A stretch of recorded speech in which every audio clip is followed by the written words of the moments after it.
Jadi ada 3 orang pemuda, soleh-soleh semuanya. Mereka punya 1 adik perempuan, berempat. Yang paling bungsunya cewek, cantik, masih jomblo, single. Bukan jomblo, single. Karena dia biasa aja gitu dengan kesinggelannya. Nah, 3 cowok ini dapat tugas militer. Karena negara mereka itu ada wamil, wajib militer. Ada peperangan, mereka diserang. Akhirnya dia 3 cowok ini dipanggil untuk ikut berperang. Mereka khawatir gimana dengan adiknya yang perempuan. Siapa yang akan jaga ini? Cerita dari hadis. Bukan fiksi. Bukan fiktif. Fiksi beda lagi. Bukan fiktif gitu. Cerita dari hadis. Nah, karena mereka nggak tahu gimana cara ke siapa harus menitip adik perempuannya, keluarganya di luar kota, nggak ada yang di situ, susah gitu. Pokoknya intinya nggak ada yang mereka percaya selain seorang ahli ibadah yang ada di negeri mereka. Cuman beliau ini nih yang paling soleh, paling amanah, paling baik. Bukan ustadz biasa lah, ustadz legend lah ya. Udah senior banget lah ya. Nah akhirnya mereka sepakat bertiga, kita titipin aja adik kita ke syekh itu. Datanglah ke syekh ini. Datang, kalau nggak salah namanya Barsisa, nama syekhnya, Syekh Barsisa. Kami dapat tugas militer, kami ingin menitipkan adik perempuan kami di rumah Anda. Karena tidak ada yang kami tenang menitipkan adik perempuan kami kecuali kepada Anda. Syekhnya nolak. Ya wajar dong, orang soleh takut fitnah kan. Astagfirullahaladzim, saya nggak bisa. Saya nggak pernah menampung kebenaran. Syekh ini juga nggak pernah nikah, saking sibuknya dengan ibadah, saking solehnya gitu. Bukan yang gak nikah berarti udah sibuk ibadah juga. Beliau kayak Imam Nawawi. Imam Nawawi itu gak nikah sampai akhir hayat kan. Ketika ditanya kenapa Anda belum menikah. Oh astagfirullahaladzim, saya lupa menikah. Kenapa? Karena saya sudah menikahi ilmu. Saking cintanya beliau dengan ilmu, ilmu itu lebih daripada istri buat beliau. Sehingga tidurnya dengan buku, bangunnya dengan buku, jalannya dengan buku, buku aja kerjaannya. Imam Nawawi, ilmunya luar biasa dahsyat. Tapi jangan ditiru ya. Karena kita nggak gitu-gitu amat juga tentang ilmu. Ilmu enggak, nikah enggak kan. Ya pilih salah satu deh.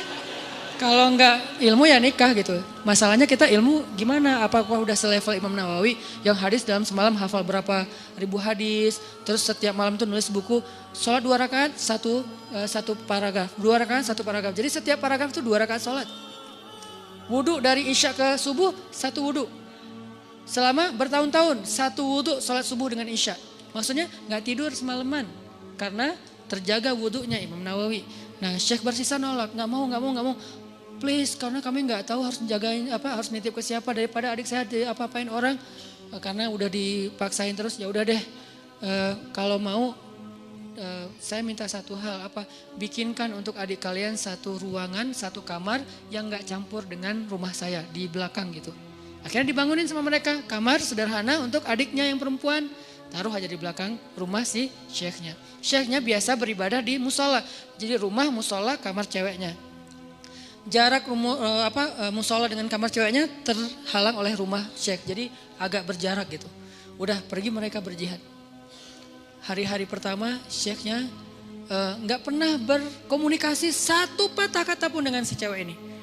Karena diamanahin nafkah, kebutuhannya, akhirnya dititipkan uang, syekh ini ke pasar beli roti, setiap pagi taruh roti di depan pintunya, balik lagi ke musola, zikir, astagfirullah. Si perempuannya tahu jam udah ada roti di depan pintu dia buka, ambil roti, makan di dalam. Gak pernah komunikasi. Sehari, seminggu, minggu kedua mulai datang setan. Yuwaswis fi sudurin pakai perasaan, bukan pakai logika. Perasaannya yang diusik. Kasihan juga tuh cewek kesepian. Masa nggak disapa sama sekali, ntar dianggap sombong loh. Ya sapa sederhana aja, nggak usah berlebihan, cuman sehat gitu doang. Ya udah, titipin roti. Assalamualaikum, sehat teh? Sehat Ustadz, alhamdulillah. Oh ya, pergi aja. Gitu doang. Jadi kayak japri, sehat, udah. Nggak pakai emoticon. Jadi benar-benar kayak tiis aja gitu kan ya, dingin aja nggak ada apa-apa gitu. Zikir astagfirullahaladzim. Besok datang lagi setan. Masa cuma nyapa doang? Siapa tahu dia pengen sesuatu tapi nggak berani ngomong karena kaku. Ya lebih lemes lagi lah, biar siapa tahu si cewek ini butuh apa nanti dia bisa ngomong karena nggak malu. Oh iya juga sih. Teh sehat ya, kalau butuh apa-apa kasih tahu saya ya. Oh iya Ustadz makasih. Nah ini kan nih. Akhirnya datang setan yang satu lagi, lo tugasnya sama cewek, gue cowok. Setannya bagi tugas, tapi bukan karena kelainan, memang gitu tugasnya. Si setan yang ke ceweknya bilang, itu Syekh itu baik banget ya, soleh banget. Kamu kalau ada apa-apa jangan sungkan, ngomong aja ke beliau orang soleh kok, orangnya senang membantu. Kan baik kan, gak ada yang negatif kan. Besok-besok, teh butuh apa? Ya Ustadz boleh nitip sesuatu apa? Pengen apa makan apa gitu. Ini ada uangnya, nggak apa-apa udah dititipin sama kakak-kakaknya teteh. Oh ya udah, maaf ya Ustadz merepotkan, nggak apa-apa. Nah, mulai nih, pergi ke pasar, beliin apa roti, susu.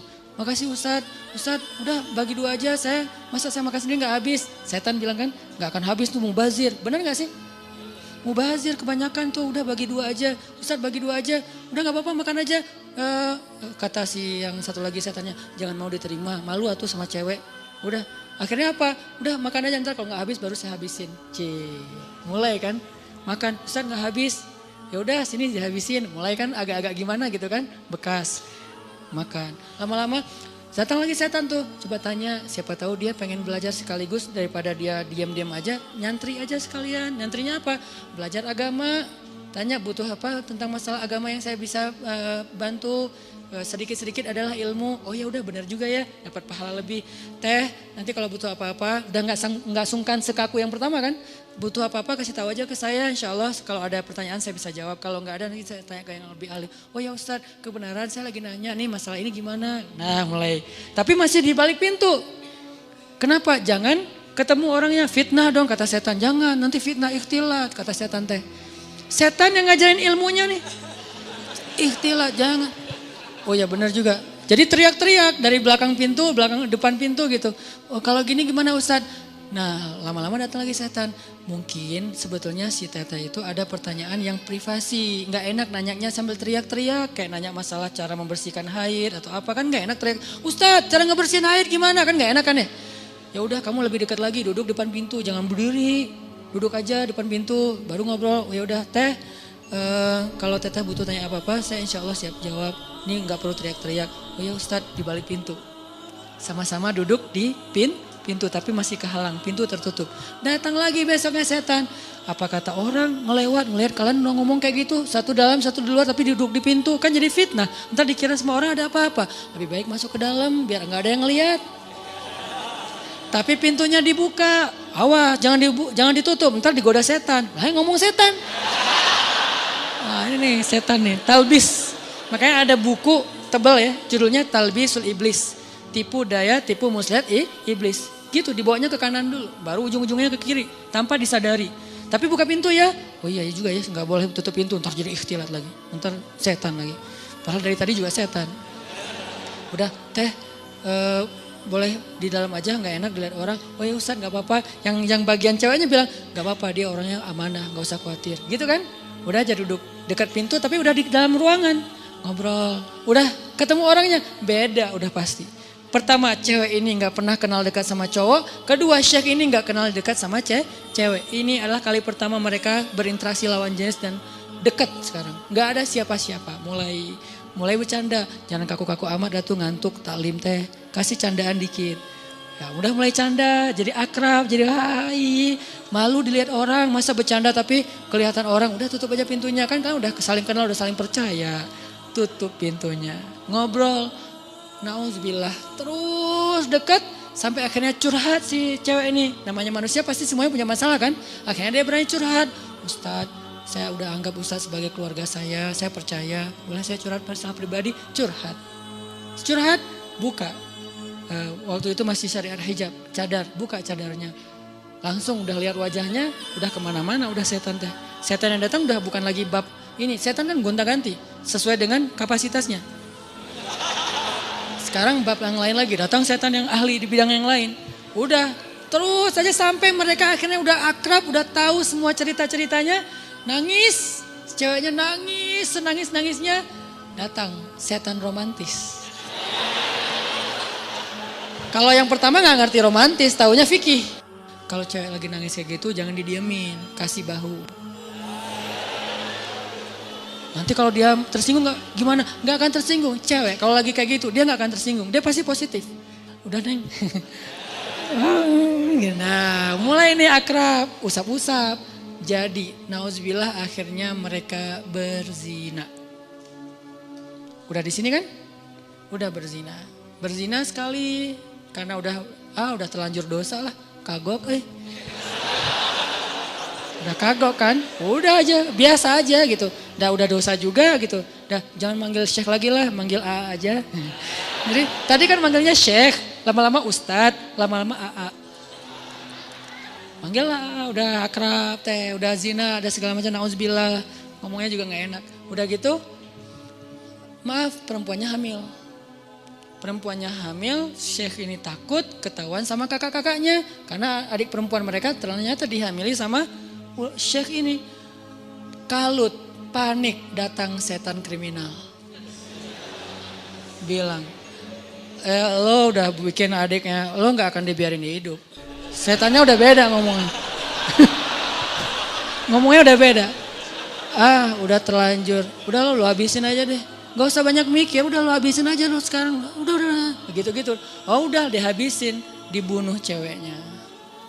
Karena takut ketahuan. Ditakut-takutin sama setan. Pokoknya lo habis, lo malu, semua orang kampung akan mencela kamu dan segala macam. Pokoknya dibikin goyah banget nih Syekh ini. Akhirnya dibunuh, dikubur di belakang rumah. Tapi udah dibisikin sama setan alasannya, modusnya apa? Bilang aja sakit, meninggal, dikuburin. Nggak lama, belum juga, baru sehari, kadarullah datang nih kakak-kakaknya. Syekh, assalamualaikum, waalaikumsalam. Syekh, alhamdulillah kami semuanya selamat. Adik kami di mana? Syekh ini pura-pura sandiwara. Ada apa Syekh? Innalillah, yang sabar ya gitu. Allah mentakdirkan kalian gak ketemu lagi. Baru aja kemarin adik kalian sakit keras dan meninggal. Maafkan saya gak bisa jaga amanah kalian. Innalillah wa inna ilaihi raji'un. Ya gak apa-apa Syekh, di mana kuburnya? Di belakang. Datang doa, pulang aja. Setan kan jahat banget ya. Setan tuh gak pernah berpihak sama kita. Dia itu pengadu domba. Malam setan ini datang ke dalam mimpi ketiga kakak beradik ini. Mimpinya sama. Setan yang sama, gimana gak sama redaksinya.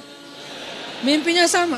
Datang, adik kalian itu gak meninggal sakit, dibunuh setelah dinodai sama Syekh itu. Buktinya kalau kalian mau tahu, coba kalian gali kuburnya, lihat bekas pembunuhan itu. Kalau datang ke satu, ya anggap aja mimpi. Datang ke yang kedua, sama. Ketiga sama, bangun dari mimpi. Saya mimpi buruk tentang adik, saya juga sama. Apa mimpinya? Diceritain, kok sama ya mimpi kita? Mencurigakan sekali kan? Kok mimpi kita sama? Wah bahaya nih, kita bukan suudzon sama Syekh, tapi kita harus buktiin. Ayo, besoknya mereka diam-diam datang, digali kubur adiknya yang belum kering, yang masih basah tanahnya. Benar ada bekas pembunuhan dan dia dalam keadaan hamil. Syekh ini langsung dibawa ke pengadilan, dikeroyok sama massa, dibawa ke pengadilan, diputuskan hukuman mati. Di tiang hukuman mati, sebelum dia mati, datang setan yang terakhir. Setan yang paling banyak ilmunya, ulamanya setan. Ini nih setan paling pro nih. Datang terakhir. Syekh kata dia. Syekh tahu selama ini kenapa Syekh sampai di sini? Yang membuat Syekh sampai di sini tuh saya dan geng. Saya and the gang. Kita yang menggoda Syekh dari awal mau menerima cewek itu. Kemudian ngasih roti. Kemudian mau menyapa. Kemudian mau fatwa. Kemudian duduk di dalam rumah. Kemudian menutup pintu sampai berzina, membunuh dan seterusnya. Berbohong. Itu semuanya kami. Dan sekarang kamu udah gak bisa ngelak. Hukuman sudah ditetapkan. Masyarakat sudah benci sama kamu.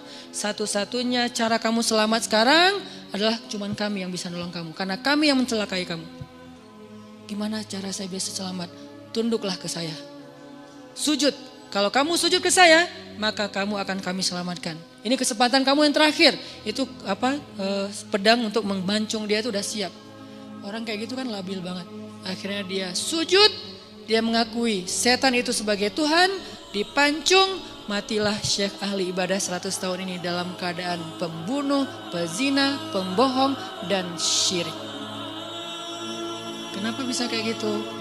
La tattabi'u khutuwatis syaitan. Janganlah kalian mengikuti langkah-langkah setan. Dia gak akan langsung nyuruh satu langkah ke kiri. Dia nyuruh ke kanan sekilo. Jauh banget ke kanannya. Sampai gara-gara setan kita jadi ahli ibadah banget. Gara-gara setan nih saya jadi bisa tahajud. Kok bisa?